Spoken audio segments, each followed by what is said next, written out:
Hello दोस्तों, क्या हाल है आप सभी के। इस वीडियो के अंदर मैं आपके साथ डिस्कस करूंगा कंप्लीट जीके के कुछ इंपॉर्टेंट एमसीक्यूज। इसमें मैंने मल्टीपल जो सेक्शंस होते हैं, सब्जेक्ट्स होते हैं जीके के, उन्हें मिक्स करके आपके लिए एक सेशन बनाया है और देखते हैं आप इसमें कैसे परफॉर्म कर पाते हैं। अगर आप इस चैनल पे नए हैं तो आप चैनल को सब्सक्राइब कर सकते हैं और बेल आइकन को प्रेस कर सकते हैं सो दैट आने वाली वीडियोज़ की नोटिफिकेशन भी आप तक पहुँच जाए और आपका कंटेंट का लॉस ना हो। मैं आपको हर सवाल को पढ़ने के, समझने के और आंसर देने के करीब 10 सेकंड दूंगा और उसके बाद आपको answer along with the explanation बताऊंगा। The distributary of which river takes the name Padma in Bangladesh? Jhelum, Ganga, Brahmaputra या फिर इंदस? देखिए, पद्मा जो नदी है, काफ़ी बच्चे कंफ्यूज हो जाते हैं जमुना, पद्मा और मेघना में। आप ध्यान रखेंगे, भारत से गंगा नाम की जो नदी है वो जाती है और ये बांग्लादेश में पद्मा के नाम से जानी जाती है। और ब्रह्मपुत्र नाम की नदी जो कि चाइना से भारत होते हुए जो है जाती है बांग्लादेश में, ये जमुना के नाम से जानी जाती है। और आगे जाके आप जानते हैं गंगा और ब्रह्मपुत्र मिलके जो है वहां पर मेघना नाम की नदी बनाती है, जिसका डेल्टा ही सुंदरबन डेल्टा के नाम से जाना जाता है। बट क्योंकि गंगा का नाम बांग्लादेश में पद्मा है और ब्रह्मपुत्र का नाम बांग्लादेश में जमुना है, तो आपको ऐसे भी पेपर में मिल सकता है कि पद्मा और जमुना जो है मिलकर क्या बनाती हैं। तो पद्मा और जमुना मिलकर मेघना बनाती है।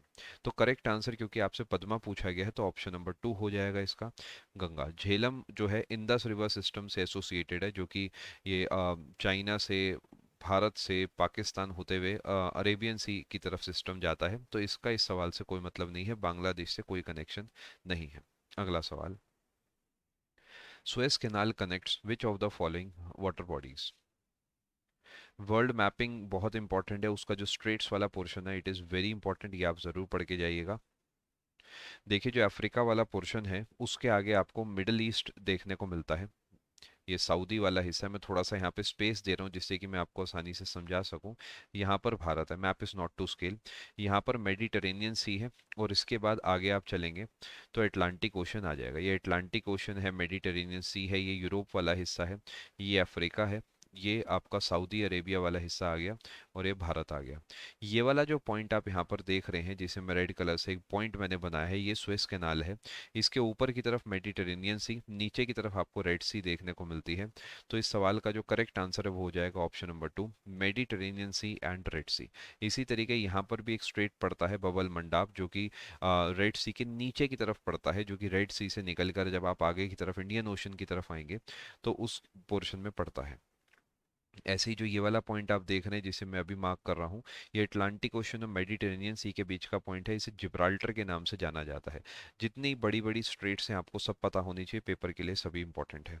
अगला सवाल, which of the following brings back deoxygenated blood from different parts of human body to the heart? Veins, arteries, nerves या लंग्स? करेक्ट आंसर इसका है ऑप्शन नंबर 1, वेन्स। देखिए, वेन्स ही डीऑक्सीजनेटेड ब्लड लेके आती हैं, आर्टरीज ऑक्सीजनेटेड ब्लड लेकर जाती हैं।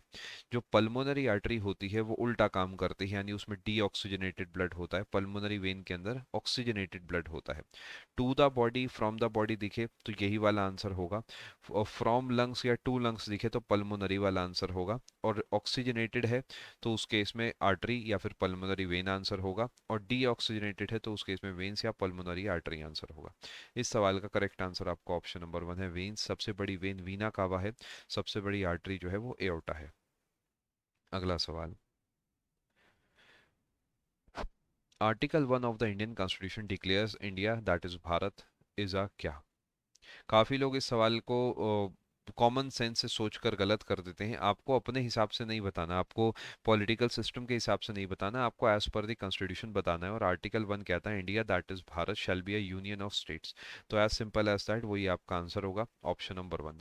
आपको अपने हिसाब से नहीं बताना, आपको as per the constitution of India बताना है। अगला सवाल, who is the author of the autobiography playing it my way? Sachin Tendulkar, Mahesh Bhupathi, Kapil Dev या लियांडर पेस? काफ़ी फेमस सवाल है।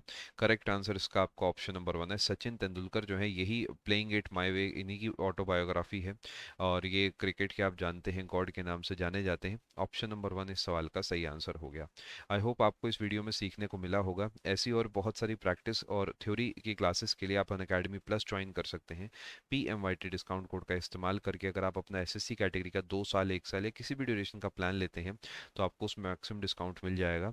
और अगर आपके पास क्रेडिट्स हो आप वो भी लगा दीजिएगा, उससे आपको इवन मोर डिस्काउंट मिल जाएगा।